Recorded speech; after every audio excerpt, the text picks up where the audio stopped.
Stalin India fluorochemical limited IPO के बारे में आज हम बात करने वाले हैं। तो क्या हमें इस कंपनी में अप्लाई करना भी चाहिए या नहीं करना चाहिए। इस कंपनी का स्टेटमेंट कैसा है। सबसे पहले कंपनी का आईपीओ ओपन हो रहा है 16 जनवरी को और ये क्लोज हो जाएगा 20 जनवरी को। तो इसका आज वो फर्स्ट डे है और 20 तारीख को ये क्लोज हो जाएगा। तो एक कंपनी का जो टोटल ना फ्रेश इशू है और ना ही टोटल ऑफर फॉर सेल है, ये कॉम्बिनेशन है फ्रेश इशू और ऑफर फॉर सेल का।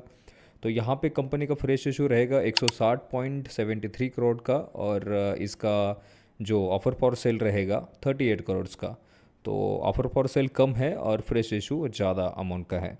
तो यहाँ पे अगर हम बात करें इसके फेस वैल्यू की, तो इसका फेस वैल्यू रहेगा ₹10 पर शेयर।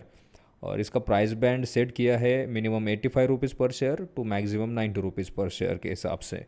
यहाँ पे अगर हम इसके पर लॉट के हिसाब से अगर बात करें, तो हमें एक लॉट में अप्लाई करने के लिए 165 शेयर्स की क्वांटिटीज़ आ जाएगी और जिसकी प्राइस होगी ₹14,850 ओनली। जहाँ पे हम इसके प्रोमोटर होल्डिंग की बात करें, तो यहाँ पे बिफोर आईपीओ प्रोमोटर के पास थे 94.63% शेयर, जो कि आफ्टर आईपीओ रहेंगे 68% के आसपास। तो यहाँ पे अगर हम कंपनी की और डिटेल में बात करें, तो कंपनी कब स्टार्ट हुई थी और तो यहाँ पे कंपनी स्टार्ट हुई थी 2002 में स्टैलिन इंडिया फ्लोरोकेमिकल्स लिमिटेड के नाम से, और ये बिजनेस कर रही है industrial gases and related products. तो गैसेस के रिलेटेड प्रोडक्ट ये कंपनी सेल करती है। और यहाँ पे इनका जो मेन बिजनेस है वो refrigerant and industrial gases plus selling of pre fill cans and small cylinders and containers. तो यहाँ पे कंटेनर में और स्मॉल फिल कैंस में ये कंपनी गैसेस प्रोवाइड करती है बी टू बी सेक्टर में मोस्टली। एंड यहाँ पे आप देख सकते हैं कि company has 4 plants in Khalapur, Raigad in Maharashtra, Ghiloth, Alwar Rajasthan, Manesar Gurugram Haryana में, and Panvel Raigad at Maharashtra.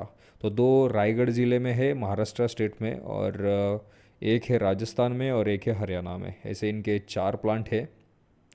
Stalin India Fluorochemicals Limited deals in gases that are broadly classified as fluorochemicals. They are majorly used in refrigerants, Stallions products such as gases are used in various industries including semiconductor manufacturing। जो industry है वहाँ पे भी ये company इनके gases provide करती है। एटोमोटिव industry में भी इनके गैसेस की ज़रूरत होती है, तो वहाँ पे भी ये तो यहाँ पे जो कंपनी का मेन बिजनेस है, तो ये बी टू बी सेक्टर में ये कंपनी गैसेस प्रोवाइड करती है फ्लोरोकेमिकल नाम से। तो यहाँ पे जो गैसेस यूज़ कहाँ कहाँ पे होता है, तो यहाँ पे आप देख सकते हैं कि semiconductor manufacturing, automotive, electronics, pharmaceutical industry में भी, और हेल्थ केयर में, फायर एक्सटिंग्विशर्स में, शायद यहाँ पे गलत प्रोनाउंस कर रहा हूँ, spray foam, glass bottle making and aerosol production. तो इन सारे सेक्टर में कंपनी अपने गैसेस प्रोवाइड करती है बी टू बी सेक्टर में। तो यहाँ पे अगर हम इनके बैलेंस शीट के ऊपर अगर फोकस करें या स्टेटमेंट कहें, तो यहाँ पे अगर आप देखें प्रॉफिट एंड लॉस की बात करें, तो यहाँ पे सबसे पहले बैलेंस शीट के एसेट के बारे में बात करते हैं। तो 2022, 2023 और 2024 और 3 पूरे साल का हमें स्टेटमेंट देखने को मिल रहा है। प्लस यहाँ पे फर्स्ट हाफ क्वार्टर ऑफ 2025 का देखने को मिल रहा है, 2 क्वार्टर का। यहाँ पे अगर आप देखें 2022 में कंपनी के पास एसेट्स थे 98 करोड़, फिर जो बढ़ के 126 करोड़ हो गए, फिर बढ़ के 203 करोड़ हो गए। और यहाँ पे अभी आते आते हाफ क्वार्टर ऑफ 2025 235 करोड़ के एसेट बढ़ते हुए आ रहे हैं। तो ये अच्छी बात है, कंपनी के एसेट लगातार बढ़ रहे हैं। रेवेन्यू की भी बात करें तो यहाँ पे 2022 में 186 करोड़ का रेवेन्यू था, और फिर 226 करोड़ का रेवेन्यू जनरेट किया 2023 में, और फिर 236 करोड़ का रेवेन्यू जनरेट किया 2024 में। तो यहाँ पे रेवेन्यू भी ईयर ऑन ईयर हमें बढ़ते हुए देखने को मिल रहा है, और यहाँ पे भी अभी हाफ क्वार्टर में अच्छा खासा कर लिया 141 करोड़ का। प्रॉफिट आफ्टर टैक्स की बात करो तो यहाँ पे 2022 में 21 करोड़ का प्रॉफिट जनरेट किया था नेट कंपनी ने। फिर 2023 में प्रॉफिट घटते हुए नज़र आ रहे हैं। हालांकि रेवेन्यू तो बढ़ते हुए नज़र आ रहा है, एसेट भी बढ़ते हुए नज़र आ रहे हैं, बट प्रॉफिट आफ्टर टैक्स कम होते हुए नज़र आ रहा है। तो यहाँ पे कुछ अलग इन्होंने एक्सपेंस किया होगा कंपनी को ग्रो करने के लिए, मे बी वो उनके DRHP में ही हमें डिटेल में देखने को मिलेगा। तो यहाँ पे आप देख सकते हैं कि 9.75 करोड़ का हमें प्रॉफिट आफ्टर टैक्स देखने को मिल रहा है 2023 में। 2024 में वो 15 करोड़ के आसपास देखने को मिल रहा है प्रॉफिट, और अभी 16 से 17 करोड़ का देखने को मिल रहा है हाफ ईयर ऑफ 2025 में। नेटवर्थ की भी बात करें तो लगभग 61 करोड़ था 2022 में, 71 करोड़ हो गया 2023 में, और 118 करोड़ हो गया 2024 में, और 135 करोड़ हो गया 2025 में। और बोरोइंग की बात करें तो 2 करोड़ था 2022 में, जो बढ़ते हुए 18 करोड़ हो गया 2023 में, और 24 में हो गया 65 करोड़, और अभी 81 करोड़ का बोरोइंग है कंपनी के ऊपर, जो बोरोइंग बढ़ते हुए नज़र आ रही है, साथ साथ एसेट भी बढ़ रहे हैं, रेवेन्यू भी बढ़ रहा है, और प्रॉफिट आफ्टर टैक्स भी बढ़ते हुए दिखाई दे रहा है।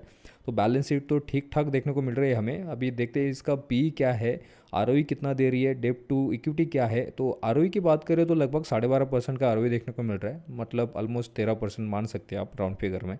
और आरओसी की बात करें तो ये भी 14% है। डेट टू इक्विटी 0.55 है, जो कि ना बुरा है ना अच्छा ही मान सकते हैं आप इसे, बुरा तो नहीं मान सकते। और रिटर्न ऑन नेटवर्क की भी बात करें तो 13% के आसपास हमें देखने को मिल रहा है। और पैट मार्जिन की बात करें तो लगभग 6.26% देखने को मिल रहा है हमें यहाँ पे। और price to book value almost 4.70 है। ईपीएस की बात करें तो प्री आईपीओ कंपनी का ईपीएस था 2.41, जो कि हमें अभी देखने को मिल रहा है आफ्टर आईपीओ 4.18, जो कि ईपीएस बढ़ते हुए नज़र आ रहा है, जो कि अच्छी बात है। जितना ईपीएस बढ़ेगा उतना पीई घटेगा। तो पहले था पी ऑलमोस्ट 37.41, जो कि अभी 22 पे देखने को मिल रहा है हमें, क्योंकि यहाँ पे ईपीएस बढ़ा है।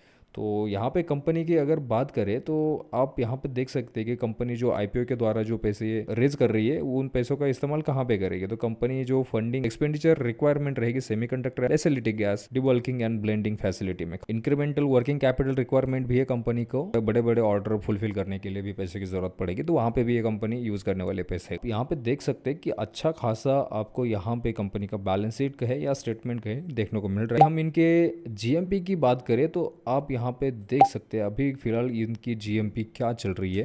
कंपनी का जीएमपी था 14 तारीख को था 21 रुपये, और 15 तारीख को 48 रुपीज़ देखने को मिल रहा है, और जो आज के दिन यानी कि 16 तारीख को 48 रुपीज़ ही देखने को मिल रहा है। तो ऑलमोस्ट अगर इस प्राइस पे भी आईपीओ लिस्ट होता है तो आपको 54% का गेन देखने को मिल सकता है। एक आईपीओ को अप्लाई करने के लिए जो मेन बोर्ड के आईपीओ रहते हैं 15,000 ही रहता है एक लॉट का, जो एसएमई के रहते हैं 1.5 लाख तक रहता है। तो यहाँ पे आप देख सकते हैं कंपनी के हमने जीएमपी भी देखा है, बैलेंस शीट भी देखी है, आज के दिन इसका सब्सक्रिप्शन कितना है या कितना हुआ है वो भी देख लेते हैं। तो आप यहाँ पे देख सकते हैं 5 गुना हो चुका है यहाँ पे आज के दिन, तो मतलब और सब्सक्राइब हो चुका है पहले दिन पे ही। लोग यहाँ पे अप्लाई करने वाले हैं, क्योंकि बैलेंस शीट तो सही दिखाई दे रही है। जिस सेक्टर में काम कर रही है वो ग्रोथ सेक्टर है, जैसे कि फार्मास्यूटिकल हुआ, हेल्थ केयर हुआ, या सेमीकंडक्टर जो मैन्युफैक्चरिंग फैसिलिटी रहते हैं, वहाँ पे भी अभी बहुत ही हमें ग्रोथ देखने को मिल सकता है आने वाले समय में। अगर आप ऐसे ही इंटरेस्टिंग वीडियो देखना चाहते हैं तो चैनल को सब्सक्राइब करना ना भूलें, लाइक भी करिए।